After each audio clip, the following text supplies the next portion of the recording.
Hello guys, welcome back to my YouTube channel. आज का हमारा टॉपिक रहेगा फार्माकोलॉजी सब्जेक्ट से, जिसके अंदर हम पढ़ रहे हैं आज जिन ड्रग के बारे में। उनका नाम है एंटी डायरियल एजेंट्स। ठीक है, ये आपका chapter drug used in the treatment of GIT disease के अंदर आता है। ठीक है, तो सबसे पहले हम देखते हैं आपका डायरिया क्या होता है, कितनी टाइप का होता है। ठीक है, तो देखिए जो डायरिया है वो आपका क्या होता है, पैसेज ऑफ अनयूजली लूज और वाटरी स्टूल। ठीक है, एटलीस्ट 3 टाइम्स और मोर इन ए 24 आवर पीरियड। जब एक दिन के अंदर आपको 3 या 3 से ज़्यादा बार स्टूल देखने को मिले, वो भी कैसा, लूज या वाटरी। ठीक है, जो अनयूजली हो, आमतौर पर ऐसा नहीं देखने को आपको मिलता है, और सडनली आपको क्या देखने को मिले, अनयूजली लूज और वाटरी स्टूल आपको देखने को मिलता है, तो आप उसको क्या कहोगे, डायरिया। टाइप्स देखते हैं आगे हम डायरिया की। Based on the pattern of onset, diarrhoea की आपकी 2 टाइप होती हैं, एक्यूट और क्रोनिक। ठीक है, एक्यूट जो टाइप आपकी, एक्यूट डायरिया आप किसको बोलोगे, जो कि आपका किसी इन्फेक्शियस एजेंट की वजह से होगा, यानी किसी वायरस बैक्टीरिया की वजह से होगा। ठीक है, तो ऐसे केस में हमने मेन फोकस रखना है डिहाइड्रेशन को प्रिवेंट करना है। ठीक है, पेशेंट के अंदर हमें डिहाइड्रेशन नहीं होने देनी है, क्योंकि एक्यूट डायरिया के केस में जो पेशेंट आपके मरते हैं या डेथ होती है वो डिहाइड्रेशन की वजह से ही होती है। ठीक है, रहा आपके क्रोनिक की बात। क्रोनिक डायरिया आप किसको बोलोगे, जब डायरिया आपका, एक्यूट डायरिया ही जब आपका मोर देन 2 वीक्स से ज़्यादा आपको देखने को मिलता है किसी पेशेंट के अंदर, तो उसको आप क्या कहोगे, क्रोनिक डायरिया। यहाँ पे अब आपको डिहाइड्रेशन के साथ साथ जो मेन आपकी मैनेजमेंट रहेगी, इफेक्टिव मैनेजमेंट के लिए आपने क्या करना पड़ेगा, फाइंड आउट करना पड़ेगा कोज। ठीक है, कि किस वो कोज से आपका डायरिया हो रहा है, पहले उसको फाइंड आउट करो, फिर आप मैनेजमेंट यहाँ पे करोगे। ठीक है, नेक्स्ट हम पढ़ते हैं आपका, अब हमने डायरिया देख लिया क्या होता है, टाइप्स देख ली उसकी। अब हम पढ़ेंगे मैनेजमेंट ऑफ डायरिया। ठीक है, तो डायरिया को मैनेज करने के लिए आपकी 2 थेरेपी यहाँ पे बताई गई है। एक थेरेपी है आपकी नॉन स्पेसिफिक थेरेपी, सेकंड है आपकी स्पेसिफिक थेरेपी। ठीक है, तो हम पढ़ते हैं सबसे पहले नॉन स्पेसिफिक के बारे में, फिर हम पढ़ेंगे स्पेसिफिक थेरेपी के बारे में।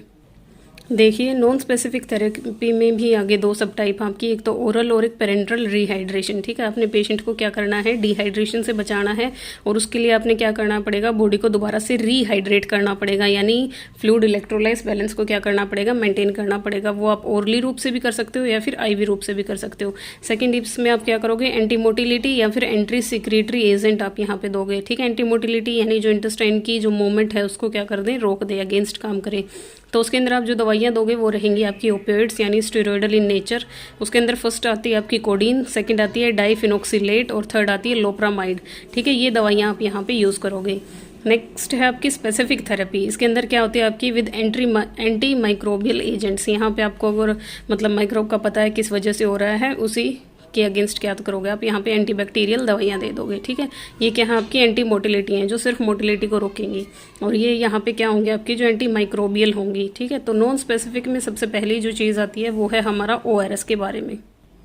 देखिए क्या होता है एक्यूट डायरिया के अंदर। ठीक है, ओआरएस की फुल फॉर्म होती है आपकी ओरल रिहाइड्रेशन सॉल्यूशन। ठीक है, एक्यूट डायरिया के अंदर जो डेथ है वो यूजली आपको देखने को मिलती है डिहाइड्रेशन की वजह से। ठीक है, rather than the specific infective organism, किसी स्पेशल इन्फेक्टिव जिसकी वजह से डायरिया हो रहा है उसकी वजह से नहीं, बल्कि डिहाइड्रेशन की वजह से आपको क्या देखने को मिलती है, डेथ रेट देखने को मिलती है। तो इसीलिए ये इंपॉर्टेंट है कि आपने पेशेंट की बॉडी के अंदर वाटर और इलेक्ट्रोलाइट बैलेंस को मेंटेन करके रखना है with the proper fluid replacement.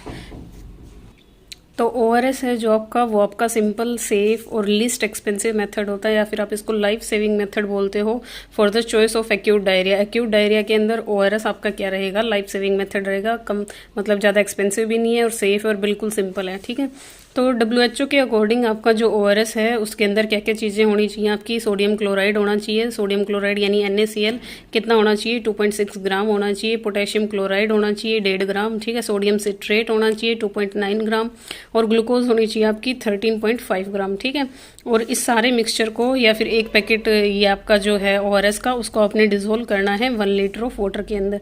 ठीक है, जब आप ये सोल्यूशन बना लोगे तो आपको कितनी चीज़ें अवेलेबल होंगी, सोडियम आपको 75 मिलेगा, पोटेशियम आपको 20 मिलेगा, और क्लोराइड आपका 65 सिट्रेट आपका 10 और ग्लूकोज आपकी 75 तो इस सॉल्यूशन से आपको आपकी बॉडी में ये सारे के सारे जो इलेक्ट्रोलाइट हैं वो बैलेंस हो जाएंगे। प्लस में आप वाटर दे रहे हो तो वाटर और इलेक्ट्रोलाइट दोनों ही बैलेंस हो सकते हैं आपके ओआरएस की वजह से। ठीक है, ओआरएस था आपका ये एक्यूट डायरिया के केस में। नेक्स्ट देखिए, in case of severe diarrhoea.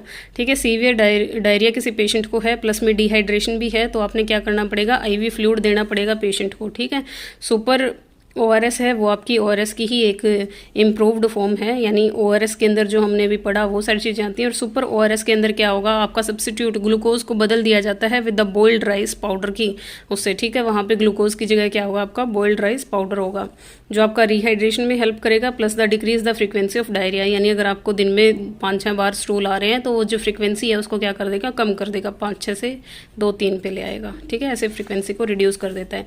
Next हमने ओरल और पेरेंटल रिहाइड्रेशन के बाद पढ़ना है एंटी मोटिलिटी और एंटी सिक्रीटरी एजेंट्स के बारे में। तो यहाँ देखिए एंटी मोटिलिटी और एंटी सिक्रीटरी एजेंट में सबसे फर्स्ट है आपका कोडीन। कोडीन क्या है, आपका नेचुरल ओपियम एल्कलॉइड है, यानी ये मतलब नेचुरली आपको किसी प्लांट से मिलता है, ठीक है। ये क्या करता है, आपका इसका एक्शन क्या रहेगा, it reduce the GIT motility, आपकी जो गैस्ट्रो इंटेस्टाइन की जो मूवमेंट है उसको रिड्यूस कर देगा। Also the anti secretory effect भी होता है इसका, प्लस में ये थोड़ा कॉन्स्टिपेशन इफेक्ट लेके आती है, ठीक है। और सिम्टोमेटिक ट्रीटमेंट करती है आपके डायरिया का, ठीक है। लेकिन बच्चों में आपने ये थोड़ा ध्यान से एडमिनिस्टर करनी है ये दवा, क्योंकि ये स्टेरॉइडल होती है नेचर में। नेक्स्ट है आपकी डाइफिनोऑक्सलेट। डाइफिनोऑक्सलेट भी आपकी एक ओपियोइडल है, स्टेरॉइडल है नेचर के अंदर। इसका जो एंटी डायरियल इफेक्ट रहेगा वो बिल्कुल पोटेंट रहेगा, यानी बढ़िया रहेगा, लेकिन हाई डोज के अंदर, ठीक है। हाई डोज के अंदर ये जो ड्रग है ये आपकी एब्यूज़ लाइबिलिटी, यानी आपको इसको लेने के बाद एडिक्शन हो सकता है, ठीक है। डाइफिनोऑक्सलेट को लेने के बाद ये आपकी इसीलिए कम्बिनेशन में अवेलेबल होती है, ठीक है, with the small dose of atropine. Atropine plus diphenoxylate ये दोनों आपको साथ में दी जाती हैं to discourage the abuse and overdoses, ठीक है, ओवरडोज या फिर एडिक्शन को रोकने के लिए। साइड इफेक्ट इसको लेने के बाद आपको कॉन्स्टिपेशन देखने को मिल सकता है, पैरालाइटिक इलियस, यानी जो आपकी इलियम है स्मॉल इंटेस्टाइन का पार्ट, उसकी जो आपकी नर्व रहेंगी या मसल रहेंगी वो क्या हो जाएंगी, वहाँ पे पैरालिसिस आपको देखने को मिलेगा। नेक्स्ट है आपका ड्रग एडिक्शन, ठीक है। अब ये बता ही रहे हैं शुरू से कि इस दवा को लेने के बाद आपको क्या थोड़ी एडिक्शन लाइबिलिटीज़ आ जाती हैं, तो इस दवा को लेने के अगर आप लंबे टाइम तक इस दवा का यूज़ करोगे तो आपको इसकी आदत पड़ जाएगी। नेक्स्ट है आपकी लोप्रामाइड, ठीक है। लोप्रामाइड भी आपकी क्या है, ओपियोइड है। बाय इंटरेक्टिंग विद ओपियोइड, ये आपकी मतलब गट के अंदर जैसे ही ये दवा आपकी इंटरेक्ट करेगी यानी मिलेगी ओपियोइड रिसेप्टर के साथ, तो लोप्रामाइड क्या करेगी, आपका रिड्यूस करेगी GIT मोटिलिटी को, प्लस में ये डिक्रीज करेगी सिक्रीशन, ठीक है, induced by the cholera toxin. अगर आपको डायरिया विब्रियो कोलेरा की वजह से या फिर इस्चीरिया कोलाई की वजह से हो रहा है, ठीक है, तो उनसे रिलीज होने वाले जो टॉक्सिन्स हैं उनको भी क्या करेगी, डिक्रीज करेगी। इसका जो रूट रहेगा लोप्रामाइड का वो ओरली रहेगा, जो मैकेनिज्म ऑफ एक्शन है वो आपका रैपिड फास्ट रहेगा, जल्दी काम करेगी ये, और ये आपकी पुअरली पेनिट्रेट करती है ब्लड ब्रेन बैरियर को, ठीक है। और इसकी कोई आपकी अब्यूज़ पोटेंशियल यानी एडिक्शन नहीं देखने को इससे मिलेगा आपको। जो इसकी डोज रहेगी लोप्रामाइड की वो आपकी 4 mg स्ट्रेट, यानी आपने तुरंत कितनी देनी है, 4 mg देनी है। उसके बाद आपने जो नेक्स्ट डोज है वो कितनी देनी है, 2 mg। नेक्स्ट आपने देनी है 2 mg after the each loose stool, ठीक है। स्टार्टिंग में आप 4 mg दोगे तुरंत, ठीक है। उसके बाद जैसे ही लूज स्टूल आता है तो उस दौरान आप कितनी दे दोगे, 2 mg दे दोगे। बट जो मैक्सिमम डोज है वो आपकी एक्सीड नहीं करनी चाहिए 16 mg इन 24 आवर, ठीक है। 24 घंटे के अंदर अंदर आपने 16 mg से ज़्यादा दवाई नहीं देनी है।